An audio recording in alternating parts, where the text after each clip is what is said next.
क्या वाकई देश में संविधान बदलने वाला है या संविधान बदलने का शिगुफा छोड़ना एक सियासी हथियार बन चुका है जिससे लोगों को डराया जा सके? और एक सबसे बड़ा सवाल, क्या इस देश के संविधान को बदला जा सकता है? चाहे 400 सीटें आ जाए, 450 आ जाए, चाहे 543 ही क्यों ना आ जाए। क्या मोदी का विजय रथ रोकने के लिए विरोधी संविधान बदलने की बात कराकर जनता को डरा रहे हैं? नमस्कार, मैं हूं विवेक शांडिल और आप देख रहे हैं आपका पसंदीदा डिबेट शो सबका हिसाब होगा। बीजेपी के कुछ नेताओं के बयान पर सियासी घमासान तेज हो गया है।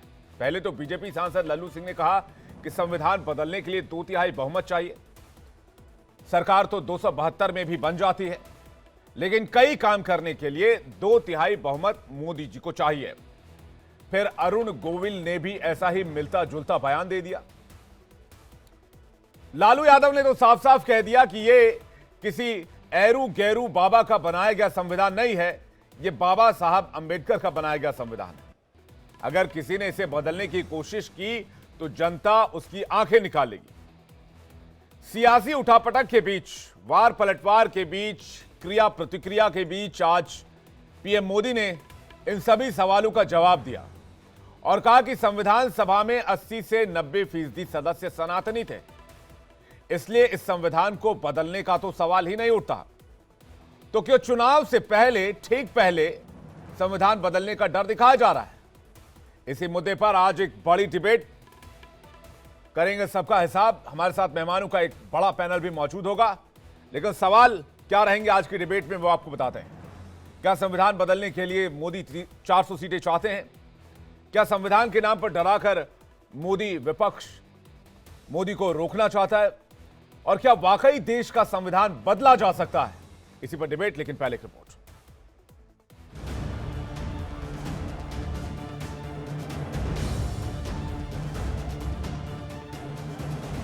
इनके पार्टी के नेता ये बोल रहे हैं खुलम खुला कि हम संविधान को बदल रहे हैं। ये बाबा साहब का बनाया हुआ संविधान है, कोई एरो गैरो बाबा का बनाया हुआ नहीं है। 25-30 साल से एक पुरानी रिकॉर्ड घुमा रहे हैं। जब भी बीजेपी आगे बढ़ती है तो संविधान का राजनीतिक शस्त्र के लिए उपयोग करते हैं और झूठ फैलाते हैं। संविधान बदल देंगे, संविधान बदल देंगे। मोदी 400 पार की हुंकार भर रहे हैं तो विरोधी संविधान को लेकर मोदी पर तीखे हमले बोल रहे हैं। दो बीजेपी नेताओं के बयानों से संविधान बदलने की आशंका पर सियासत तेज हो गई है। वो बयान आपको सुनाए उससे पहले संविधान पर लालू और पीएम मोदी का वार पलटवार सुनिए। लगातार इनके नेता, इनके पार्टी के नेता ये बोल रहे हैं खुलम खुला कि हम संविधान को बदल रहे हैं। ये बाबा साहब का बनाया हुआ संविधान है, कोई एरो गैरो बाबा का बनाया हुआ नहीं है। जो भी कोशिश करेगा संविधान को बदलने के लिए, देश की गरीब, पिछड़ी और दलित जनता आंख निकाल लेगी इनका। और खबरदार अगर इस तरह का जो साहस किया तो बाबा के बनाए हुए संविधान को बदलने का कोशिश। जब भी बीजेपी आगे बढ़ती है तो संविधान का राजनीतिक शस्त्र के लिए उपयोग करते हैं और झूठ फैलाते हैं। संविधान बदल देंगे, संविधान बदल देंगे। भाइयों बहनों, लिख के रखिए, मोदी तो क्या, बीजेपी तो क्या, स्वयं बाबा साहब आंबेडकर भी इस संविधान को नहीं बदल सकते हैं। और इसलिए झूठ फैलाना बंद करो। बीजेपी के दो नेताओं के बयान से संविधान पर सियासी घमासान तेज हो गया है। अयोध्या से सांसद लल्लू सिंह और मेरठ के प्रत्याशी अरुण गोविल ने संविधान बदलने का इशारा किया। इसके लिए कई नियम बदलने होंगे, संविधान में संशोधन करना होगा और बहुत सारे काम करने। सरकार तो 272 में भी बन जाता है, लेकिन 272 की सरकार संविधान में संशोधन नहीं कर सकती। उसके लिए 2/3 बहुमत से अधिक सीट चाहिए या नया संविधान बनाना, तो इसलिए संविधान को ही लेकर मेरठ से बीजेपी प्रत्याशी अरुण गोविल का एक बयान तेजी से वायरल हो रहा है। संविधान जब हमारा देश का बना था उसमें धीरे धीरे परिस्थितियों के अनुसार, काल के अनुसार चेंजेस हुए हैं धीरे धीरे, है ना। तो वो चेंज करना जो है वो प्रगति की निशानी होती है, उसमें कोई खराब बात नहीं होती, क्योंकि परिस्थितियां उस वक्त की कुछ और थी, आज की परिस्थितियां कुछ और हैं। हमें उसके हिसाब से अगर कुछ चेंज उसमें करना है तो उस, और संविधान को एक व्यक्ति की मर्जी से तो होता नहीं है चेंज, है ना, सबकी सर्वसम्मति होती तब चेंज होता है। क्या वाकई देश का संविधान खतरे में है? क्या मोदी संविधान बदलने के लिए 400 पार का नारा दे रहे हैं, या विपक्ष संविधान के नाम पर डराकर मोदी को हराने का प्लान बना रहा है? इन सब के बीच बीजेपी नेताओं के उन बयानों का क्या जो संविधान बदलने के इशारे करते हैं? इन्हीं सवालों के साथ आज सबका हिसाब होगा।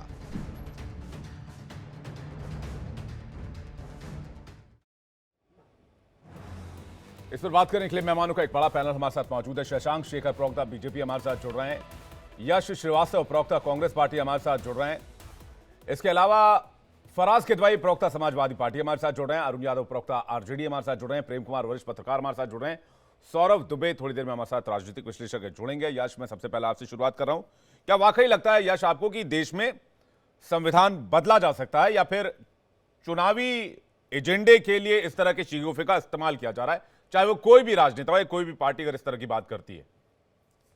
विवेक जी, चाहे कोई भी हो, बोलने से पहले हमें यह सोचना चाहिए कि अरुण गोविल जी को मिला के लगभग 4 इंसिडेंट्स हो चुके हैं जब बीजेपी के लोग खुलेआम बोल रहे हैं कि हमें संविधान बदलना है, जबकि संसदीय प्रक्रिया जो है वो किसी भी तरह की सरकार को ये पूरा अधिकार देती है कि सर्वसम्मति से लोगों के हित में कानून बनाए जा सकें, बदले जा सकें या हटाए जा सकें। तो यदि इनकी संविधान बदलने की नीयत नहीं है तो ये बार बार अपने नेताओं को जब ये बोलता देखते हैं तो उन पर कोई कार्यवाही या उनको कोई हिदायत क्यों नहीं दी जाती है? क्यों नहीं पार्टी ऑफिशियली इसका खंडन करती? ये खड़े होके कोई भाषण में कह रहा है कि नहीं बदलेगा और 4 लोग कह रहे हैं कि नहीं, बदल के रहेंगे। तो या तो आप आधिकारिक रूप से इसको साफ साफ बताइए या फिर मत कीजिए, कोई एक तरफ की बात कीजिए। और वैसे भी नेहरू और पटेल दोनों ही महापुरुषों ने कहा है कि भाई इनके लोग जो हैं संघ वालों के, वो यदि ये बोल के निकलें कि हम पूर्व में जा रहे हैं तो उनको बाकी तीनों दिशाओं में ढूंढना शुरू कीजिए। नरेंद्र मोदी का 10 साल का ट्रैक रिकॉर्ड है, जो वो कहते हैं उसका ठीक उल्टा उनकी पार्टी करती है और वो चुप रहते हैं। वो कह रहे थे दिल से माफ नहीं कर पाएंगे, और प्रज्ञा ठाकुर जो है वो सांसद बनी रही भोपाल की, कोई एक्शन नहीं हुआ। उन्होंने कहा मणिपुर में समय रहते कार्यवाही की। आप मुझे बता दीजिए, एक मनुष्य, एक भारतीय होते हुए क्या आप अंतरात्मा से मान सकते हैं कि मणिपुर में समय से कार्यवाही हुई है? नोटबंदी, देश नहीं बिकने दूंगा, एक से बढ़ के एक एग्जाम्पल है। चीन घुसा चला आ रहा है, वो कह रहे हैं ना कोई आया ना कोई घुसा। तो क्या बात हो रही है? जिस व्यक्ति का पूरा ट्रैक रिकॉर्ड ही अविश्वास से भरा हुआ है, उस पर हम इतना बड़ा रिस्क क्यों लें? अब सवाल ठीक है जी। मैं फराज किदवई जी के पास आ रहा हूं। फराज किदवई जी, क्या लगता है आपको, क्या एक चुनावी शिगुफा है या फिर विपक्ष का महागठबंधन का एक एजेंडा कि भाई संविधान बदला जा सकता है, इसलिए आप लोग सावधान हो जाइए? फराज किदवई और अरुण गोविल जी और लल्लू सिंह का, सनत जी आप बयान रेडी रखिएगा अलग से सुनाने के लिए दर्शकों के, उन्होंने कहा क्या? फराज किदवई जी। विवेक जी, आपके साथ मैं काफी डिबेट्स कर चुका हूं और आप तो इतने सीनियर पत्रकार हैं और बहुत इंटेलिजेंट आदमी हैं, मुझे ये पता है पर्सनली, और आप समझ भी गए होंगे कि ये शगुफा एकदम से क्यों छोड़ा। ये बताइए कि इस कॉन्स्टिट्यूशन को बदलने की शुरुआत कहां से हुई? क्या लालू जी ने की, या जननायक आदरणीय अखिलेश यादव जी ने की, या कांग्रेस के किसी नेता ने की? अरे भाई, शुरुआत आज से नहीं हुई है। Jagdeep Dhankhar ji in the presence of mister Om Birla, उन्होंने क्या बोला था कि बेसिक स्ट्रक्चर ऑफ कॉन्स्टिट्यूशन के ऊपर उन्होंने कितनी बड़ी टिप्पणी की थी, ये आप गूगल करिएगा और निकाल लीजिएगा। फिर उसके बाद में Vivek Debroy, ex chairman economic advisory council to the prime minister, उन्होंने क्या कहा था कि कॉन्स्टिट्यूशन एक कॉलोनियल लेगेसी है और इसको चेंज करने का समय आ गया है। अनंत कुमार हेगड़े और लल्लू सिंह, देखिए आप बात समझिए, अभी यश जी जो बोल रहे थे ना कि क्यों बोला जा रहा है, बेसिकली ये बयान दिलवाए जा रहे हैं प्रधानमंत्री जी के द्वारा और भ्रष्टाचारी जुमला पार्टी के द्वारा, ताकि इसलिए ये बयान दिलवाए जा रहे हैं ताकि विवेक शांडिल्य जी कहीं महंगाई के बारे में चर्चा ना कर लें, कहीं इंडिया डेली जैसा प्रतिष्ठित चैनल बेरोजगारी के बारे में प्रधानमंत्री जी से ना पूछ लें। तो हुआ क्या कि जिस दिन इलेक्टोरल बॉन्ड का जो इस दुनिया का सबसे बड़ा घोटाला था, उसी दिन अरविंद केजरीवाल जी अरेस्ट हो जाते हैं। क्यों? क्योंकि कहीं इंडिया डेली जैसा बड़ा चैनल इस भ्रष्टाचार के ऊपर चर्चा ना करने लगे, तो पूरे देश को इन्होंने उलझा दिया। अब पिछले 10 साल में इन्होंने कुछ काम तो किया नहीं है, ना तो बेरोजगारी पे इन्होंने काम किया, ना तो महंगाई पे इन्होंने काम किया, ना तो महिला सुरक्षा पर इन्होंने काम किया।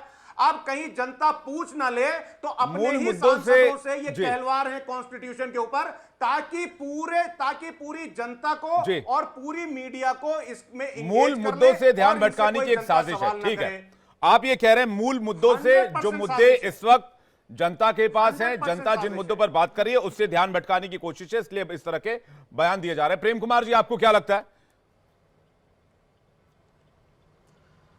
मुझे भी यही लगता है कि जो फोकस होना चाहिए वो संविधान बदलने को लेकर के, तो विपक्ष की चिंता तो जायज समझ में आती है, लेकिन प्रधानमंत्री जी चैलेंज देते हैं कि बाबा साहब अम्बेडकर भी आकर से नहीं बदल सकते इस संविधान को, तो ये बड़ा अटपटा लगता है।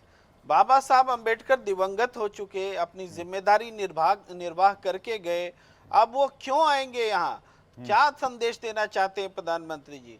बाबा साहब अम्बेडकर के फॉलोअर्स को वो कुछ कहना चाहते हैं क्या?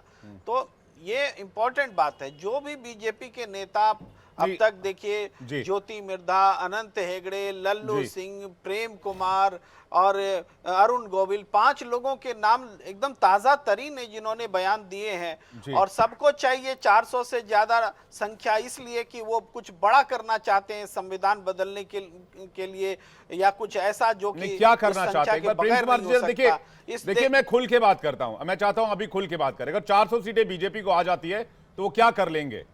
जो आरोप, जो एलिगेशन विपक्ष लगा रहा है, क्या कर लेंगे, क्या बदल देंगे? एक संकेत आपको याद होगा, जब इंडिया गठबंधन बना था तो उस समय प्रेसिडेंट ऑफ भारत और तमाम तरह की चीजें प्रयोग होने लगी थी कि इंडिया का उपयोग नहीं करेंगे, भारत का करेंगे, ये होने लगा। अब वो ठंडे बस्ते में चला गया। अब वो संदेश दे रहे हैं वो कुछ भी कर सकते हैं, इस किस्म का हिंदू राष्ट्र बनाने का भी ऐलान कर सकते हैं, वो कुछ और ऐसी जो संघीय ढांचे को चोट पहुंचे। नहीं, देखिए ये संभव है 400 सीटें लाने के बाद? मैं फिर से वही सवाल पूछ रहा हूं, क्योंकि बाद में मैं इसकी टेक्निकलिटीज पे जाऊंगा।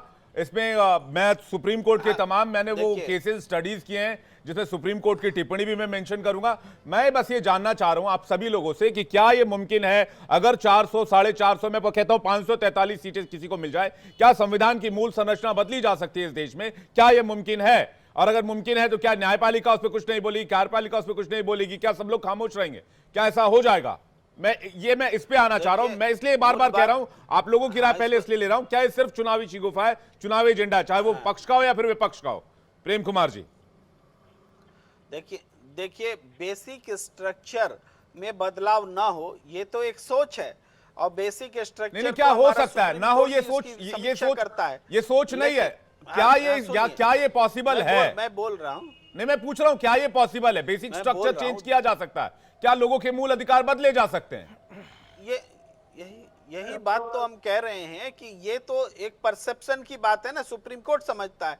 जैसे बीजेपी स्वयं कहती है कि समाजवाद और सेकुलरिज्म जो जोड़ा गया है ये संविधान के आत्मा के अनुरूप नहीं है, ये बीजेपी का कहना है। लेकिन मेरी अलग राय हो सकती है, लेकिन वो कह रही है, कल को वो कहेगी कि हिंदू राष्ट्र ही संविधान की आत्मा के अनुरूप है।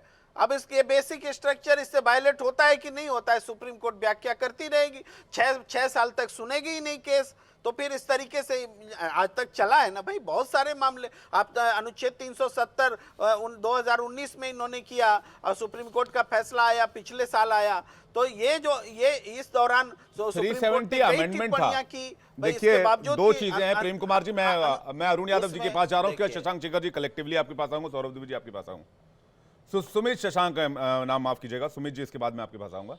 दो चीजें हैं यहाँ पर। पहली बात तो ये है, आप सभी प्रबुद्ध हैं, सभी जानकार हैं और सभी संविधान को जानते हैं अच्छे से। दो चीजें हैं, पहली बात तो ये है कि एक अमेंडमेंट अलग चीज है, संविधान बदल देना एक अलग चीज है।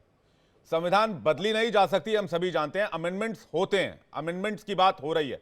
अमेंडमेंट्स की बात आज से नहीं हो रही, 128 अमेंडमेंट हो चुके हैं। लेटेस्ट अमेंडमेंट नारी शक्ति वंदन अधिनियम है, वो 128वां अमेंडमेंट था। अरुण यादव जी, मैं आपसे जानना चाहता हूं, फिर मैं वही सवाल आपसे करूंगा, क्या ये बस चुनावी लाभ के लिए इस तरह के बयान दिए जा रहे हैं? अरुण गोविल अगर अमेंडमेंट की बात कर रहे हैं, कह रहे हैं सुधार की आवश्यकता है किसी किसी मामले में, तो वो संविधान बदलने की बात कर रहे हैं क्या? या आप लोग कह रहे हैं कि संविधान बदल दिया जाएगा, एक परसेप्शन लोगों में जाए कि भाई संविधान चेंज हो जाएगा? विवेक जी, अरुण गोविल सहित चाहे अनंत हेगड़े की बात कर लें, लल्लू सिंह की बात कर लें, विवेक देवराय की बात कर लें, या फिर आरएसएस प्रमुख मोहन भागवत की बात कर लें, ऐसे दर्जनों भारतीय जनता पार्टी के नेता हैं, कई संघ के नेता हैं, जिन्होंने बार बार अपने बयानों में, पब्लिक के बीच, अन्य सभाओं में उन्होंने कहने का काम कि 400 सीट अगर आती है भारतीय जनता पार्टी को तो हम संविधान बदलने का काम।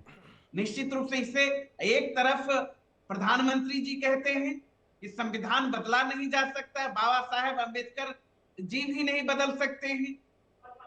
तो ये क्या है, अगर इनके नेता इस तरह का बयानबाजी करते हैं तो भारतीय जनता पार्टी कार्रवाई क्यों नहीं करती? आदरणीय प्रधानमंत्री जी कार्रवाई क्यों नहीं करते? निश्चित रूप से भारतीय जनता पार्टी और संघ को इस संविधान से नफरत है, सामाजिक न्याय से नफरत है, आरक्षण से नफरत है, स्वतंत्रता से नफरत है। इसीलिए ये लोग चाहते हैं संविधान को बदलकर पूंजीपतियों और संघियों का लोगों को गुलाम बना। लेकिन ये देश है और इस देश की महान जनता ऐसा कभी नहीं होने देगी और भारतीय जनता पार्टी को मुंहतोड़ जवाब देने का काम करेगी। इसका तो सोच है ही और संविधान को मानती भी नहीं है। और आप देख रहे हैं 10 साल से जिस तरीके से भारतीय जनता पार्टी इस देश में शासन कर रही है, निश्चित रूप से लोकतंत्र को लहूलुहान करने का काम कर रही है, निश्चित रूप से तानाशाही तरीके से कार्य कर रही है। और संविधान बदलने के बाद और फ्रीडम, पूरी आजादी हो जाएगी। इसको आम नहीं, कैसे इसको नहीं, चलिए ये इसको थोड़ा सा डिफाइन कीजिए अरुण जी। मैं आपको और 1 मिनट देता हूं। कैसे संविधान बदला जाएगा? 400 सीटें आएंगी तो उसका प्रोसेस क्या होगा, जरा दर्शकों को समझाइए। आरजेडी का स्टैंड क्या है इस पर, कैसे वो प्रोसेस क्या होगा, क्या क्या चीजें चेंज हो जाएगी, मौलिक अधिकारों में क्या बदल जाएगा, मूल अधिकारों में क्या बदल जाएगा, क्या बेसिक चीजें क्या चेंज हो जाएंगी? मैं तो कह रहा हूं ना, स्वतंत्रता से नफरत है। ये संघ के लोग ऐसे यूं नहीं राष्ट्र ध्वज को 52 वर्षों तक अपने मुख्यालय में नहीं फहराए। जग जाहिर है, जानते हैं संघ को नफरत कितना है तिरंगा से।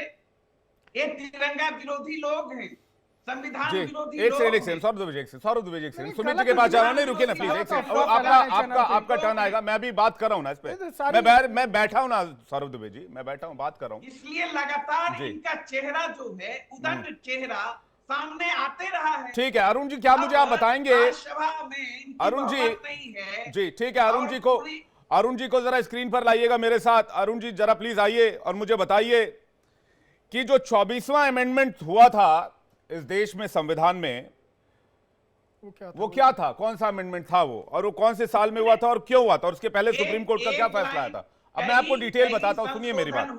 इसके बाद में सुमित शशांक जी के पास जा रहा हूं। हाँ, कई संशोधन हुए, 128 हो चुके हैं अभी तक, आज की तारीख तक 128 संशोधन हो चुके हैं। मैं 24वें अमेंडमेंट की बात कर रहा हूं। नहीं नहीं नहीं, 24th अमेंडमेंट क्या था? संशोधन पर कहीं कोई सवाल नहीं है। नहीं, 24th अमेंडमेंट क्या था अरुण जी? 24th अमेंडमेंट क्या था? 24th अमेंडमेंट क्या था? अब सुन लीजिए ना, अब 100 से अधिक संशोधन हुआ है, 128 से तो 128 लेकर बैठना पड़ेगा ना। 128 कहता रहा हूं मैं तो कह रहा हूं सर, आपको 128 संशोधन हुए हैं, लेकिन 24वां संशोधन इसलिए मैं उठा रहा हूं। मैं दर्शकों ध्यान से सुनिएगा, सभी पैनलिस्ट ध्यान से सुने, ठीक है? अरुण जी मैं आपको भी बता देता हूं, चूंकि आप चूंकि मेरे बड़े भाई और मित्र की तरह हैं। अब सुनिए मेरी बात, सुन लीजिए सर। अरुण जी सुन लीजिए, 1971 में इंदिरा गांधी जी की सरकार थी। अरे वो अब सुनिए पहले, अब आप सुनेंगे नहीं। अब मैं आप लोग सबकी सुनता हूं, आप लोग मेरी नहीं सुनते हैं। मुझे इस बात से थोड़ा एतराज होता है। मैं अपनी बात जब कहता हूं आप लोग मेरी बात नहीं सुनते हैं, तो मैं स्टडी करके आता हूं। मेरी बात भी 2 लाइन सुन लिया कीजिए अरुण जी, अपनी अपनी कहते रहिएगा तो फिर कैसे काम चलेगा। मैं ये कह रहा हूं कि 1971 में सुप्रीम कोर्ट की 11 जजों की बेंच ने कहा कि संसद को लोगों के मौलिक अधिकार कम करने की अथॉरिटी नहीं है। आर्टिकल 368 के तहत संविधान की मूल संरचना नहीं बदली जा सकती है। इस फैसले के बाद 1971 में 24th अमेंडमेंट आता है, और 24th अमेंडमेंट में होता यह है कि चेंजेस कर दिए जाते हैं इस बेसिक स्ट्रक्चर में, जिसमें यह था कि संसद को संविधान के संशोधन के माध्यम से मौलिक अधिकारों को कमजोर करने के समक्ष बनाता है, और स्पष्ट रूप से यह प्रदान करने के लिए अनुच्छेद 368 में संशोधन किया गया कि संसद के पास संविधान के किसी भी प्रावधान में संशोधन करने की शक्ति है। यह पावर लोगों से किसने छीना, मैं पूछना चाहता हूं, बताइए ना मुझे अरुण जी। आज जब अमेंडमेंट की बात होती है तो ये कह रहे हैं कि भाई, मैं यश आपके पास आ रहा हूं, एक बार मैं सुमित से रिएक्शन ले लूं। आज जब कहते हैं तो भाई कहते हैं कि भाई संविधान बदलने की बात हो रही है, तो सबसे बड़ा बदलाव तो 24th अमेंडमेंट था।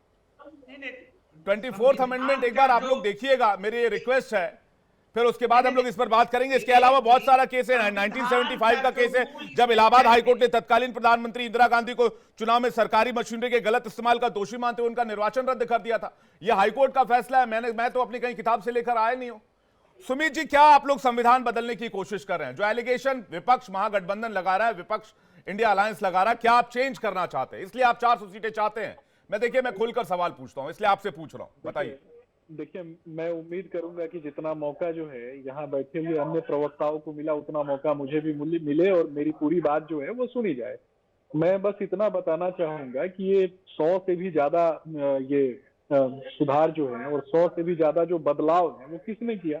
ये तो इन्हीं की पार्टी के लोगों ने किया। अब ये हमारे ऊपर आरोप लगाते हैं। जिस कांग्रेस पार्टी का मूल चरित्र और जिस इंडी अलायंस का मूल चरित्र, जिसके दिन की शुरुआत जो है वो सनातन को गाली करके होती है, और जिसकी शुरुआत जो राम मंदिर तोड़ने की बात से होती है, जिसकी शुरुआत पशु तस्करों की गोद में बैठ करके खेलने से होती है, और जिसकी शुरुआत जो है वो रामचरित्र मानस को अपमानित करने वाली बातों से होती है, वो इससे आगे बढ़ करके देख नहीं सकते। कहावत है ना, काला अक्षर भैंस बराबर। तो ये भारतीय जनता पार्टी के मैनिफेस्टो में बिहार ढूंढने वाले जो लोग हैं, इनको एक्चुअली ये बिहार नहीं ढूंढ रहे थे। इनको क्या ढूंढ रहे थे पता है? ये उस जेल का पता ढूंढ रहे थे जहां पे इनके भ्रष्टाचारियों के युवराज के जो पिताजी हैं उनको भेजना था। तो उस जेल का पता ढूंढ रहे थे, वो जेल का पता इनको मिला नहीं। मैं बता देता हूं वो जेल का पता, या तो तिहाड़ नहीं तो अंडमान का जेल। तो ये इसी तरह की बात है। और रही बात, ये बैठ करके यहाँ बड़ी बड़ी बातें करते हैं, ये देश को के उत्थान और तरक्की की बात करते हैं, युवाओं की बात करते हैं। ये एक्चुअली मूलभूत मुद्दों से संपूर्ण देश को भटकाना चाहते हैं। ये महिलाओं की बात कर रहे थे, मणिपुर की बात कर रहे थे। आपके मूल मुद्दे में तो डेवलपमेंट है सुमित जी। नहीं, मेरी बात सुनिए, आप मेरी बात सुनिए। आपके मूल मुद्दे में तो डेवलपमेंट है, इसमें कहीं कोई दो राय नहीं है कोई दो राय? बताइए आप मुझे सुमित जी। आप तो डेवलपमेंट का एजेंडा लेकर आगे चल रहे हैं, विकास का एजेंडा आगे लेकर चल रहे हैं। 2024 को लेकर जो संकल्प पत्र आपने दिया उसमें भी 2029 तक डेवलपमेंट का विजन है।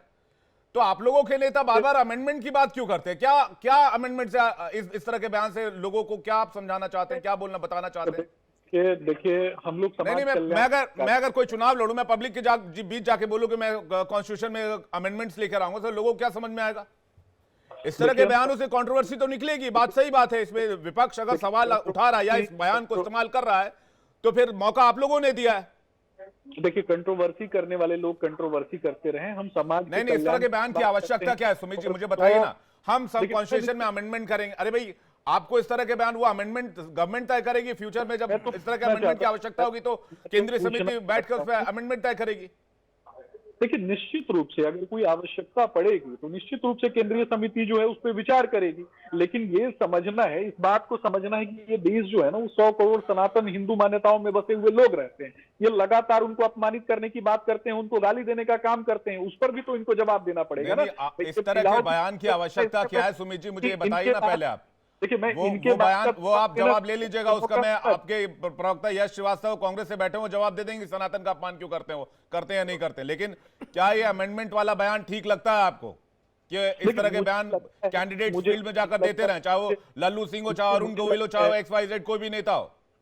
देखिए, मुझे प्रधानमंत्री को इस तरह के बयान को डिफेंड करना पड़ता है। आज उन्होंने कहा कि कोई भी आ जाए इस तरह के संविधान को बदलने की, अब तो मुमकिन ही नहीं है, तो पॉसिबल ही नहीं है। निश्चित रूप से संविधान का जो मूल चरित्र है और संविधान जो है वो किस तरीके से एक पवित्र ग्रंथ है हमारे लिए। और भारत शासन अधिनियम 1935 से पहले अगर देखेंगे तो मौर्यकालीन प्रशासनिक व्यवस्था का भी इसके ऊपर प्रभाव पड़ता है। लेकिन ये जो कांग्रेस के प्रवक्ता यहाँ बैठे हैं या फिर अन्य पार्टियों के जो प्रवक्ता बैठे हैं, ना इन्हें संविधान के भाग 1 का पता है, ना भाग 2 का पता है। संविधान के मूल पन्नों पे मर्यादा पुरुषोत्तम श्री राम को भाव चित्रात्मक लिपि में अंकित किया गया है कि नहीं किया गया है?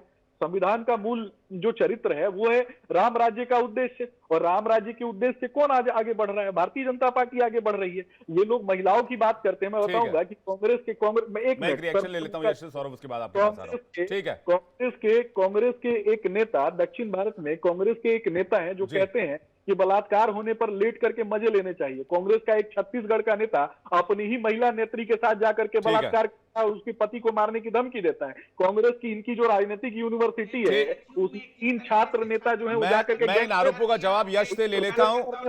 लेकिन आज का जो टॉपिक है वो संविधान अमेंडमेंट को लेकर, सुमित जी आपके पास वापस लौटेंगे। यश आपका जवाब करेंगे तो इनको जवाब तो देना पड़ेगा ना। पहले तो ये इनको याद दिलाइए, ये पता नहीं कौन है क्या है मैं नहीं जानता, लेकिन इनको बता दीजिए कि संविधान के मूल्यों में धर्मनिरपेक्षता साफ लिखा हुआ।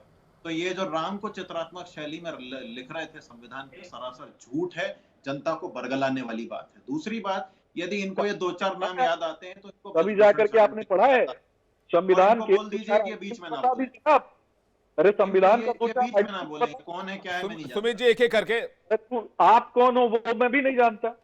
कौन हो आप, कौन सी पार्टी से आते हो?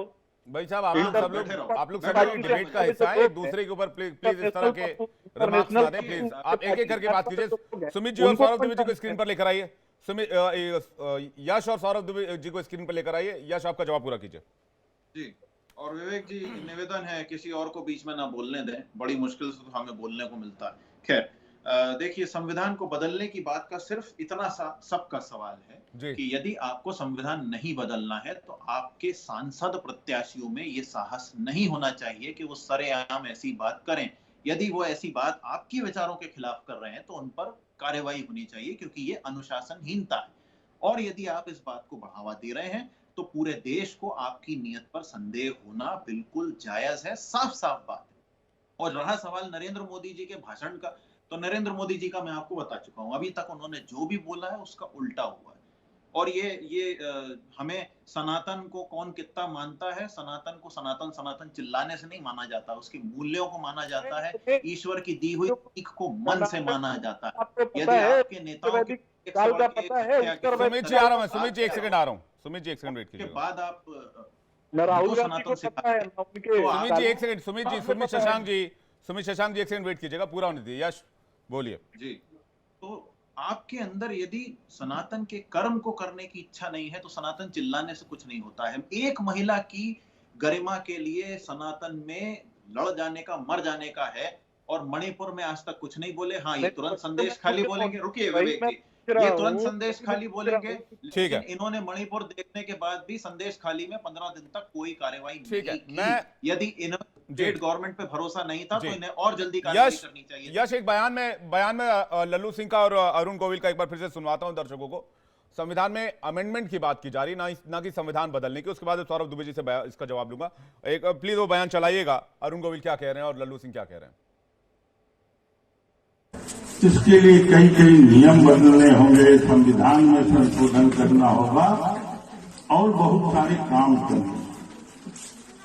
सरकार तो 272 पे भी बन जाती है, लेकिन 272 की सरकार संविधान में संशोधन नहीं कर सकती। उसके लिए 2/3 बहुमत से अधिक चाहिए या नया संविधान बनाना। तो इसलिए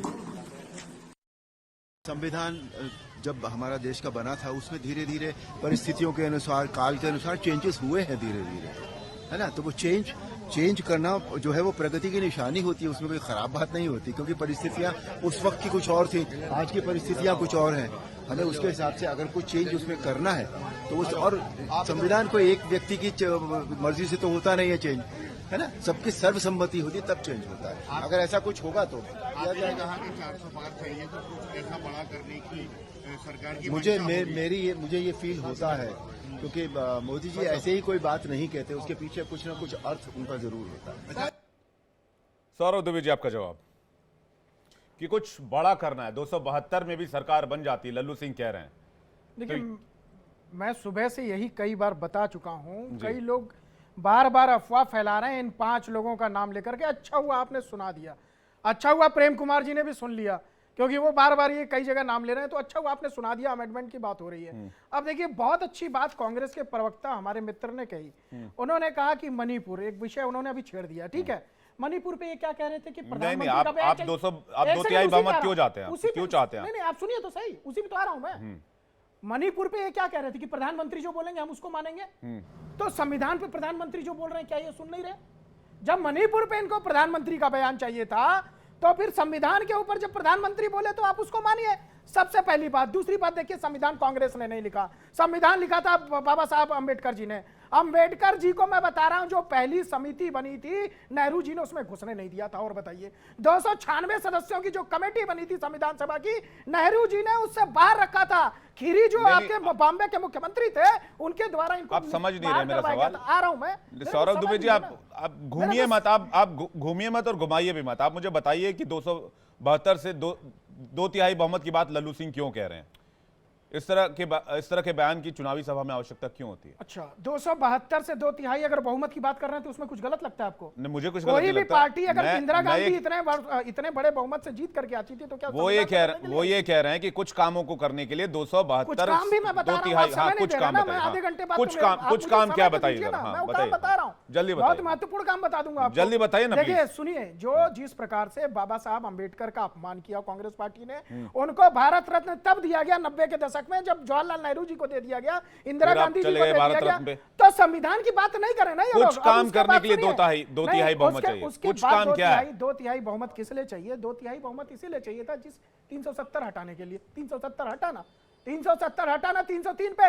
उसके बाद बहुत सारे आपके ऐसी चीजें हैं जो बांग्लादेशी जो घुसपैठियां घुस करके हिंदुस्तान के अंदर रह रहे हैं, बहुत सारी चीजें हैं जो आपकी संपत्तियां, राष्ट्रीय सुरक्षा के लिए खतरा है, ये कह रहे हैं। मैं सारी चीजें आपको बता तो रहा हूं, आप उसमें बहुत सारी चीजें हैं जिसके लिए चाहिए। बहुत आपकी प्रॉपर्टी है, संपत्तियां हैं जो वक्फ बोर्ड के पास अधिनियम ऐसे बने हुए। तो इस तरह के बहुत सारी चीजें हैं। लेकिन जिस प्रकार से कांग्रेस पार्टी जो है वो संविधान की बात करती है, अभी उनके गठबंधन के एक साथी ने बोला जिस दिन हम सत्ता में आएंगे तो भारत के सारे परमाणु हथियारों को खत्म कर देंगे, नष्ट कर देंगे। क्या ये संविधान के लिए सही था? जब इनके प्रधानमंत्री बोलते हैं कि इस देश में पहला अधिकार अल्पसंख्यकों का है, तो क्या वो संविधान के हित में है? यश, मैं आपके पास प्रेम कुमार जी, जब यहाँ पर इमरजेंसी लगाई जाती है इंदिरा गांधी जी के समय, तो क्या संविधान पूर्वक थी? अभी फराज किदवई जी कह रहे थे आपको भटकाया जा रहा, आपका भटके बताइए। आपने महंगाई पे भी चर्चा की है, बेरोजगारी पे भी की है। इंडिया डेली लाइव ने हमेशा चर्चा की है। भटके हुए आप लोग हैं महाराज, आप गुमराह करना चाहते हैं। प्रेम कुमार जी, इसके बाद फराज किदवई। प्रेम कुमार जी बताइए जरा। जी, मैं आ रहा हूं, सुमित शशांक आपके पास आ रहा हूं। प्रेम कुमार जी, ठीक है, अमेंडमेंट के लिए। ठीक है सौरभ दुबे जी, एक छोटा सा 31 सेकंड, 42वां संविधान का तो आपने जो अमेंडमेंट किया था उसका जिक्र ही नहीं किया। सबसे खतरनाक तो वो था जो संविधान की मूल आत्मा को मारता है, जहां पे आप सब जो है 4 शब्दों को एक्स्ट्रा जोड़ देते हैं संविधान के अंदर। उस 42वें संशोधन के ऊपर क्या कहेंगे मेरे मित्र? मैं पूछना चाह रहा हूं। प्रेम कुमार जी, प्रेम कुमार जी जी, देखिए, संविधान को लेकर खतरा जो भी बताया जा रहा है, ये खतरा इसलिए बताया जा रहा है कि इनको 400 से ज्यादा सीट चाहिए, यहाँ से बात हो रही है। अब ये हो सकता है कि नहीं हो सकता है कि बात पर आप जा रहे हैं, तो संविधान की आत्मा को खत्म करने का रास्ता भी संविधान संशोधनों के थ्रू ही जाता है। ऐसा नहीं कि संविधान संशोधन की प्रक्रिया से अलग कोई प्रक्रिया होगी, ना होगा संविधान के संशोधन के ही नाम पर।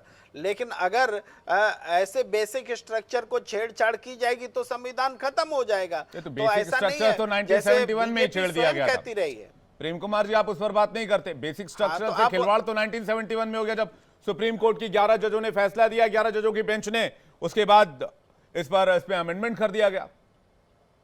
24th अमेंडमेंट था उसमें। अगर मैं गलत हूं तो बता दीजिए। शक्ति को स्थापित किया गया था, संसद की सर्वोच्च शक्ति स्थापित हुई थी। कानून संसद ही बनाएगा, जनता से चुने हुए प्रतिनिधि बनाएंगे।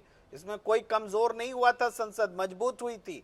हाँ, बाद में फिर सुप्रीम कोर्ट ने समीक्षा की, कही कि ठीक है सुप्रीम कोर्ट के ये संसद के पास पावर हो, लेकिन फिर भी बेसिक स्ट्रक्चर को बदलने का पावर ना हो, फिर डिफाइन किया गया। तो इसमें बेसिक ये स्ट्रक्चर, दोनों मैं की यही लड़ाई बात भी तो नहीं कह रहा हूं है। प्रेम कुमार जी। और अब थोड़ी इस बात खुलकर हुई, मुझे भी अच्छा लगा। बेसिक स्ट्रक्चर नहीं चेंज हो सकता है, यही तो मैं कह रहा हूं। ये देश धर्मनिरपेक्षता, सेक्युलर था, है और रहेगा। समीक्षा में आता है, लोगों के मूल अधिकार जो थे वो हैं और रहेंगे। आता है, बोलने की आजादी का अधिकार था, है और रहेगा। तब भी हमें, और सबसे ज्यादा अमेंडमेंट, 100 से ज्यादा अमेंडमेंट तो पहले ही हो गए थे। पिछले 10 साल में कितने अमेंडमेंट हुआ? 28, 29 अमेंडमेंट हुए होंगे, 25 अमेंडमेंट हुए होंगे। देखिए अमेंडमेंट्स तो हुए हैं और आगे भी होंगे, लेकिन अमेंडमेंट्स के थ्रू जब कभी भी बेसिक स्ट्रक्चर नष्ट किया जाएगा तभी संविधान बदलेगा। आप बोल रहे हैं ये नहीं हो तो सकता। कब हुआ ऐसा प्रेम कुमार जी? दिख रहा है। कब हुआ ऐसा? लास्ट टाइम कब हुआ ऐसा कि जब बेसिक स्ट्रक्चर को नुकसान हुआ? नहीं, मैं नॉलेज, दर्शकों के नॉलेज के लिए जानना चाह रहा हूं। अभी जब इमरजेंसी लगाई तब हुआ था। बता रहा हूं। देखिए अभी देखिए, जैसे अभी चुनाव आयोग के बारे में एक फैसला आया कि चुनाव आयोग को स्वतंत्र होना चाहिए। सुप्रीम कोर्ट ने फैसला दिया, क्योंकि बेसिक बात है देश में चुनाव अगर स्वतंत्र, निष्पक्ष और निर्भीक नहीं ये कॉन्स्टिट्यूशन का बेसिक स्ट्रक्चर नहीं है। कैसे चलेगी? ये कॉन्स्टिट्यूशन का बेसिक स्ट्रक्चर है क्या? नहीं, आप समझिए पहले। नहीं, अब आप बेसिक बात और बेसिक स्ट्रक्चर को मिला रहे हैं। निर्भीक और निष्पक्ष चुनाव हो। नहीं, आप बेसिक बात और बेसिक स्ट्रक्चर को मिला रहे हैं आप जी। नहीं, आप सुनिए, निष्पक्ष और निर्भीक चुनाव होना। फराज किदवई कुछ कहना चाह रहे हैं, मैं आ रहा हूं, यश आ रहा हूं, और अरुण जी काफी देर से वेट कर रहे हैं। शर्त है जी, ये शर्त है। अगर उसके लिए सुप्रीम कोर्ट ने फैसला दिया, ठीक है, सुप्रीम कोर्ट भी कह चुका है, पार्लियामेंट भी नहीं कर सकती। प्रेम कुमार जी बहुत अच्छे से जानते हैं। किया गया तो फिर ये बात सामने आई, स्पष्ट आई, खुलकर आई, और ये कह रहे हैं हिंदू राष्ट्र बना देंगे, ये हिंदुस्तान का नाम बदल देंगे या कुछ ऐसा करेंगे। कुछ कहना चाह रहा है, सुमित शशांक में आ रहा हूं, एक मिनट ब्रेक कीजिएगा। फराज किदवई कुछ कहना चाह रहा है, फराज किदवई जी बोलिए। विवेक जी, आप अभी बार बार 24th अमेंडमेंट की बात कर रहे हैं। आप बिल्कुल सही बोल रहे हैं। ये गोलकनाथ केस की आप बात कर रहे हैं जो 1971 में हुआ था। और बेसिक स्ट्रक्चर ऑफ कॉन्स्टिट्यूशन का जो थॉट प्रोसेस है वो गोलकनाथ केस के समय नहीं, केशवानंद भारती के समय के केस में आया था, और वो इंदिरा जी के ही टाइम पर हुआ था। तब जाकर के सुप्रीम कोर्ट ने इंटरवीन किया केशवानंद भारती के केस में, और बेसिक स्ट्रक्चर ऑफ कॉन्स्टिट्यूशन का वहां पर आप जिसको बोल सकते हैं कि तस्वुर आया। अब एक बात मैं पूछना चाहता हूं भारतीय जनता पार्टी के जो हमारे भाई बैठे हैं, आपने पूरी बात नहीं बताई। आप बताइए, केशवानंद भारती केस में 13 जजों की बेंच का वो क्या था, उनकी टिप्पणी क्या थी, क्या बहुमत से फैसला किया था? मैंने सुनिए तो मैंने उसको पूरा पढ़ा है। वहां पर फंडामेंटल राइट्स का इशू आया था। वो बड़ी लंबी डिबेट हो जाएगी। केशवानंद भारती के केस को आप गूगल कर लीजिएगा अपने दर्शकों में। इसमें एक लाइन की बात है, मैं फराज किदवई जी दर्शकों की जानकारी के लिए बता दूं, मुझे पता है आपको पता होगा। एक लाइन की बात ये, इस फैसले में जो सबसे बड़ी बात थी वो ये थी कि 13 जजों की बेंच ने कहा कि संविधान संशोधन पर इकलौता प्रतिबंध ये है कि इसके जरिए संविधान के मूल ढांचे को क्षति नहीं पहुंचाई जा सकती है। ये था एक लाइन की बात। एग्जैक्टली। फराज जी, अब विवेक जी आ जाइए मुद्दे पे आ जाइए। उपराष्ट्रपति वाइस प्रेसिडेंट ऑफ इंडिया को भारतीय जनता पार्टी के लोग, विवेक शांडिल्य, फराज किदवई मानते हैं कि नहीं मानते हैं? भाई मैं तो मानता हूं, मेरी पूरी इज्जत है। उनका स्टेटमेंट सुनिए।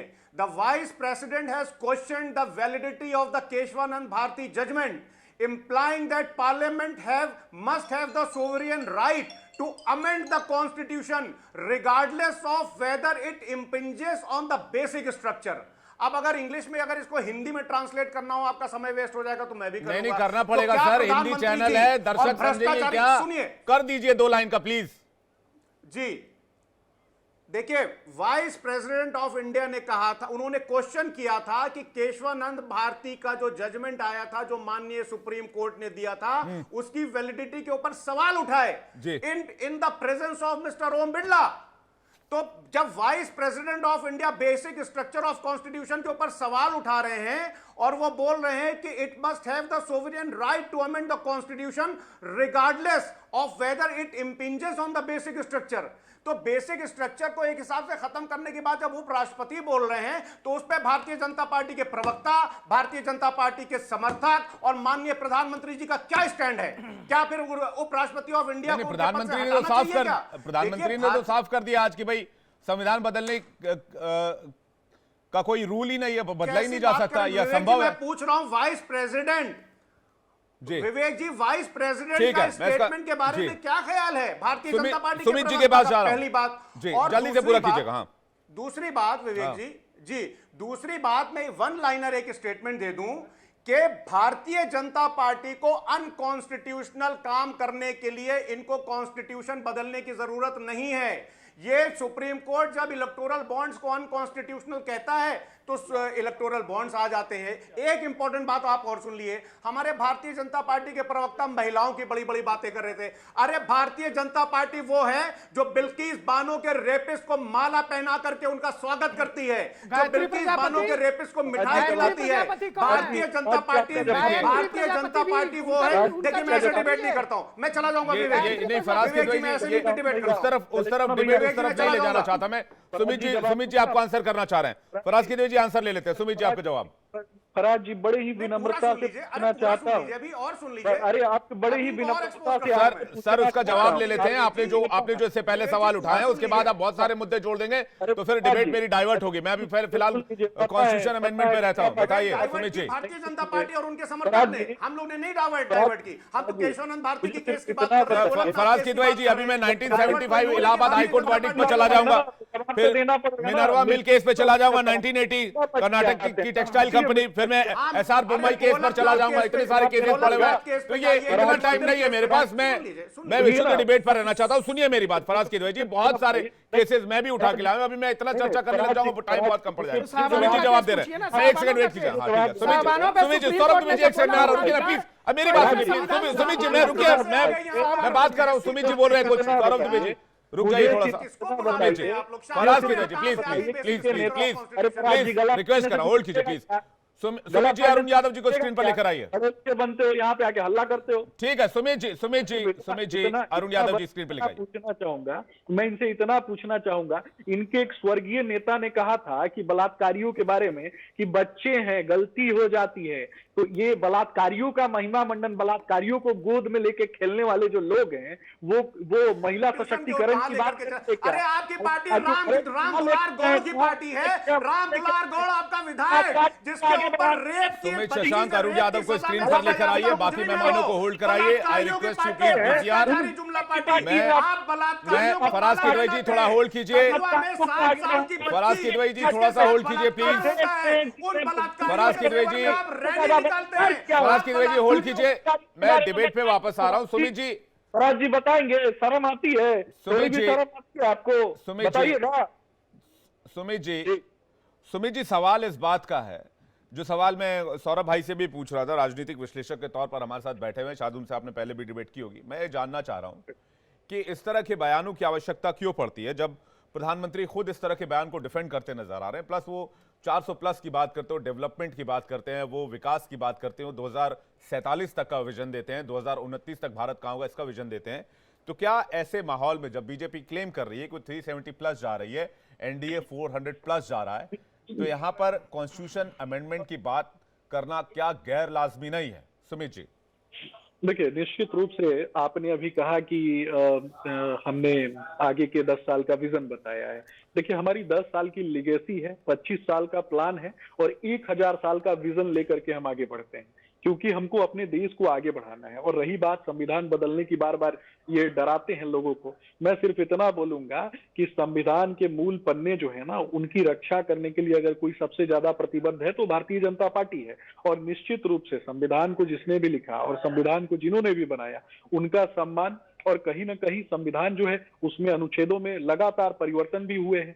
तो जहां आवश्यकता होगी, जिस जगह पे भी आवश्यकता पड़ी है, पहले भी हुआ है, और निश्चित रूप से मैं आपको बताना चाहूंगा, ये बार बार भटकाने की कोशिश करते हैं। मैं सिर्फ इतना बोलूंगा, देखिए ऐसे डिबेट नहीं होता विवेक जी कि आप प्रश्न कर रहे हैं कुछ, ये लोग जवाब देते हैं कुछ, और उसके साथ साथ भारतीय जनता पार्टी को अपमानित करने वाली लगातार बातें करते हैं, महिलाओं पे चले आते हैं। तो इनको तो जवाब सुनना पड़ेगा ना। मैं तो लेकर के बैठा हूं, यूपीए का शासनकाल, जब भी यूपीए का शासनकाल रहा, कसाब की वकालत किसने की थी? इन्हीं के, तो सोनिया गांधी के जो सलाहकार थे उन्होंने ही तो जाके कहा था कि प्राण दंड से उनको मुक्ति मिल जाए। ये दूसरा, कहीं ना कहीं दूसरा कांधार की घटना जो है उसको आमंत्रित कर रहे थे। बलात्कार की जो सबसे ज्यादा घटनाएं हैं ये कांग्रेस पार्टी के तो अंदर ही तो हुई है। छत्तीसगढ़ में तो दो घटनाएं हुई हैं लगातार। इन्होंने तो अपने ही नेत्री के पति को जान से मारने की धमकी देकर के उसके साथ गैंग रेप किया। इनके जो बच्चे हैं, जो इन पार्टी में जो युवा पीढ़ी जो है इनके पार्टी की, वो लगातार गैंग रेप करती है। तो उस पे जाकर के क्यों नहीं बयान देते हैं? इनके नेता KR रमेश कुमार जो कहते हैं दक्षिण भारत में कि बलात्कार होने पर लेट करके मजे लेने चाहिए, राहुल गांधी को उस समय शर्म नहीं थी क्या? भारत में केरल में एक दल है वो कहता है कि हिंदुओं को मार करके मंदिरों के ऊपर टांग देना चाहिए। तो राहुल गांधी उसका महिमा मंडन क्यों करते हैं? इनको तो जवाब देना चाहिए। देखिए इस तरह के जितने टॉपिक आप उठा रहे हैं, हमारे इस रिजीम में जब से इस चैनल में ये डिबेट जारी है, सुन लीजिए मेरी बात, सुमित जी मेरी बात सुन लीजिए आप। विवेक जी एक लाइन, मैं मुद्दों की बात करूंगा। गौड़ की पार्टी के लोग बलात्कार की बात करेंगे, ये राम दुलार गौड़ की पार्टी के लोग बलात्कार की बात करेंगे। विवेक जी ये बलात्कार पे डिबेट है क्या? मैं उन्होंने कांग्रेस पार्टी से सवाल पूछा, मैं कांग्रेस पार्टी के प्रवक्ता यश जी से जवाब ले लूंगा। अरुण यादव काफी देर से वेट करें, एक रिएक्शन अरुण यादव जी से ले रहा हूं, उसके बाद यश आपके पास आ रहा हूं। मुद्दों से भटकाना चाहते हैं। और ये तो बलात्कारी पार्टी, तो सबसे बड़ी बलात्कारी पार्टी सपा है ना, इसको तो जवाब देना चाहिए। जिसका मुखिया कहता हो कि बच्चे हैं, गलती हो जाती है। तो देखिए मैं अपने डिबेट में इस तरह के रिमार्क्स एंटरटेन नहीं करता हूं। सुमित जी मैं आपसे भी निवेदन करूंगा कि इस तरह के रिमार्क्स ना दें किसी भी पर्सनल व्यक्ति के लिए। अरुण यादव जी से आपके सवालों का जवाब ले रहा हूं। अरुण यादव जी, शर्म नहीं आती है क्या उसी की प्रवक्ता? ठीक है विवेक जी, इन लोगों को अरे शर्म आपको आनी चाहिए। राम दुलार गौड़ की पार्टी के नेता, अरे राम दुलार गौड़ की पार्टी के प्रवक्ता, शर्म आपको आनी चाहिए। फराज किदवई जी होल्ड कीजिए। अरुण यादव जी आपके अलायंस से उनको बोलने का मौका दीजिए। यश उसके बाद में आ रहा हूं। अरुण यादव जी और यश को लेकर आइए स्क्रीन पर। शर्म आपको आनी चाहिए जी। अरुण यादव जी यश को स्क्रीन पर लेकर आइए। अरुण यादव जी योर टर्न, बोलिए आप क्या कहना चाह रहे हैं? देखिए विवेक जी, भारतीय जनता पार्टी के प्रवक्ता भी लंबी चौड़ी लिस्ट बना रहे, थोड़ी सी भी शर्म नाम की कोई चीज नहीं। बिहार में 17 साल से एनडीए की सरकार है, भाजपा नीतीश जी, और इनके शासन काल में सबसे बड़ा कांड हुआ मुजफ्फरपुर बालिका कांड, आप सुने होंगे। और उन बच्चियों ने कहा चिल्ला चिल्ला के, सत्ता में बैठे लोग तोंद वाले अंकल, मोछ वाले अंकल के पास भेजा जाता था। लेकिन ये बताएंगे नहीं कौन थे तोंद वाले अंकल, मोछ वाले अंकल। दर्जनों बच्चियों को मौत का घाट सुला दिया गया। यही लोग बोलते थे ना, बीएचयू में छात्रा के साथ गैंग रेप करने वाले कौन हैं? भारतीय जनता पार्टी नरेंद्र मोदी जी के बड़े बड़े नेताओं के साथ पिक्चर खिंचाकर वो उनके कार्यकर्ता सामने आए। तो अरुण जी, आप लोग जब जेडीयू के साथ अलायंस में आए तो मुजफ्फरपुर घटना की जांच कराई क्या आपने? नहीं विवेक जी, मैं कह रहा हूं आप जब सत्ता में थे 1.5 साल तक, क्या मुजफ्फरपुर मामले पर संज्ञान लिया था आप लोगों ने? संज्ञान तो सीबीआई के, अब सीबीआई जांच, सीबीआई किसके इशारे पे काम करती है? सीबीआई के, अब सीबीआई के कहना है क्या आईटी, सीबीआई, आयकर। बिहार में तो 3300 करोड़ का सृजन घोटाला भी हुआ, लेकिन एक भी भारतीय जनता पार्टी के नेताओं को औपचारिकता तौर पर भी सीबीआई ने पूछताछ के लिए नहीं जरूरी समझा, न ही नीतीश जी को समझा। तो सीबीआई, ईडी तो भ्रष्टाचार पे वार नहीं करती है, सिर्फ और सिर्फ विरोधियों पर वार करती है, विपक्षियों पर वार करती है, मुद्दे पे तो बात करती नहीं है। आज देखिए प्रधानमंत्री जी पूर्णिया आए थे, गया आए थे, 2 जगह उनकी चुनावी सभा थी, लेकिन मुद्दे पर वो बात करने से कतराते हैं। पूर्णिया आए थे उसी मैदान। अब एक बड़ी मशहूर लाइन अरुण जी मुझे याद आ गई, एक बड़ी मशहूर लाइन मुझे याद आ गई अरुण जी, कि बात निकली है तो दूर तक जाएगी। अब बात निकली है तो ईडी, सीबीआई, आईटी तक तो जाएगी ही जाएगी। यश कुछ कहना चाह रहे हैं, यश आपका जवाब, रिएक्शन प्लीज। विवेक जी, ऐसा बात को सनसनीखेज बना के चिल्ला चोट वही करते हैं जिनके पास सही में बोलने को कुछ ना हो। इस समय भाजपा स्पष्ट बहुमत की सरकार लेके चल रही है और उसके बावजूद पिछले 5 सालों में कश्मीर में 3,950 यशी के साथ सौरभ जी को स्क्रीन पर रखिए, बोलिए जी। हाँ, उसके बावजूद कश्मीर में 3,950 किलिंग्स हुई हैं सिविलियंस और आर्मी या डिफेंस फोर्सेस मिला के। तो क्या भाजपा ये कहना चाहती है कि जब तक उनको 400 सीटें नहीं मिलेंगी तब तक वो देश में कुछ नहीं करेंगे, सुरक्षा नहीं करेंगे, आर्मी पर ध्यान नहीं देंगे, या फिर भाजपा ये कहना चाहती है कि उनको बीच में बोलने रोकिए? मैं नहीं जानता ये व्यक्ति कौन है, लेकिन सुमित जी एक एक करके प्लीज, एक एक करके उनको बोल लेने दीजिए। सुमित जी उनको बोल लेने दीजिए। सुमित जी उनको बोल लेने दीजिए। यश पूरा कीजिए, आप बोलिए जी। तो बात ये आती है विवेक जी कि यदि आपको काम करना है देश के लिए तो आपको ये बहानेबाजी की जरूरत नहीं है, और यदि आपकी नियत में है कि आपको देश के संविधान से छेड़छाड़ नहीं करनी है, जो प्रेम कुमार जी कह चुके हैं कि संविधान की किताब एक बार में नहीं बदलती जाएगी, अमेंडमेंट्स ही किए जाएंगे एक के बाद एक। इसी साल, पिछले साल सीआरपीसी, आईपीसी और अमेंडमेंट्स तो एक मैं बात कर लूं पहले। यश जी, अमेंडमेंट्स तो एक सतत परिवर्तन की प्रक्रिया है और आज तक 128 अमेंडमेंट हो चुके हैं। और मैं आपको राजीव गांधी का कोट सुनाता हूं। राजीव गांधी जी ने मंच से कहा था कि जरूरत पड़ी तो संविधान में भी संशोधन करेंगे। विवेक जी देखिए, संविधान के संशोधन किस तरह के हैं वो मायने रखता है। सीआरपीसी, आईपीसी और एविडेंस एक्ट को बदल के इस तरह की उसकी संरचना बदल दी गई है कि उसके बारे में चर्चा बहुत लंबी हो जाएगी। मैं सिर्फ ये कह रहा हूं कि यदि देश हित में कोई कानून लाना है, बदलना है, कुछ भी करना है, तो विपक्षी दल आपके दुश्मन नहीं है। और उसके अलावा जब आपकी इच्छा थी तो आपने 3 किसान कानून ऑर्डिनेंस के दम पे पास कर लिए, एमपीज को सस्पेंड करके। तो हम आपकी नियत पर शंका क्यों ना करें नागरिक होते हुए, जबकि आप खुलेआम संविधान बदलने के बयान अपने प्रवक्ता या अपने सांसद प्रत्याशियों के माध्यम से दे रहे हैं। क्यों ना संशय किया जाए? ठीक है, सौरभ दुबे जी, योर टर्न। देखिए, मैं तो पहले ही आपने 3 बार टोक दिया मुझे 1 मिनट में कि बार-बार आप इस पर चर्चा करिए। ये विशेषाधिकार भी मुझसे ले लीजिए आप। नहीं ठीक है, ये मतलब बाकी लोग पुण्य रैली पर फिर मैं कल से ऐसा करूंगा, आप लोगों को डिबेट करने के लिए दे दूंगा, कार्यक्रम ओपन कर दूंगा, मैं चला जाऊंगा, आप लोग आपस में नहीं, मुझ पर आरोप लगाते हैं। मैं आप लोगों को डिबेट दे दूंगा, डिबेट हैंडओवर कर दूंगा सुबह 6 बजे, फिर आप लोग डिबेट कर लीजिएगा। आपने शुरू किया गलत तरीके से भाई। मैं 1 मिनट में 3 बार क्या, मैं 1 मिनट में 10 बार टोकने का विशेषाधिकार रखता हूँ अपने संविधान पे ही बोल रहा था। और मैं अगर सर मैं 10 बार टोकूंगा आपको, मुझे जहां पर लगेगा आप गलत बोल रहे हैं, फिर आप गलत दिशा में जा रहे हैं, मैं टोक दूंगा। ये हमारे मित्र बताएं जो मैंने जिक्र किया 42वें संशोधन। नहीं मैं टोक सकता हूं कि नहीं टोक सकता हूं, मुझे ये बताइए। नहीं सौरभ जी, मैं टोक सकता हूं कि नहीं टोक सकता? नहीं, आप टोक सकते हैं, लेकिन मैं यही जानना चाहता हूं संविधान पे जिस मैं यही जानना चाहता था, मैं टोक सकता हूं, मैं टोकूंगा। बोलिए। तो मैं तो मूल विषय पे चर्चा कर रहा हूं, बाकी कहिए ना। यश श्रीवास्तव जी के सवाल का जवाब दीजिए। संशोधन था जिसमें जो है संप्रभु लोकतांत्रिक गणराज्य से बदलकर संप्रभु समाजवादी धर्मनिरपेक्ष लोकतांत्रिक गणराज्य कर दिया गया।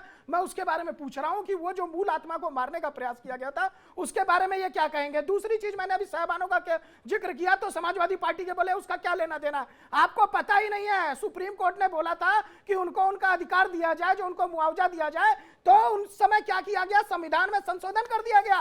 यही तो मैं कह रहा हूं कि कांग्रेस के देखिए 126 से ज्यादा संशोधन हुए, कांग्रेस ने बहुत सारे संशोधन किए, हमें कोई आपत्ति नहीं है।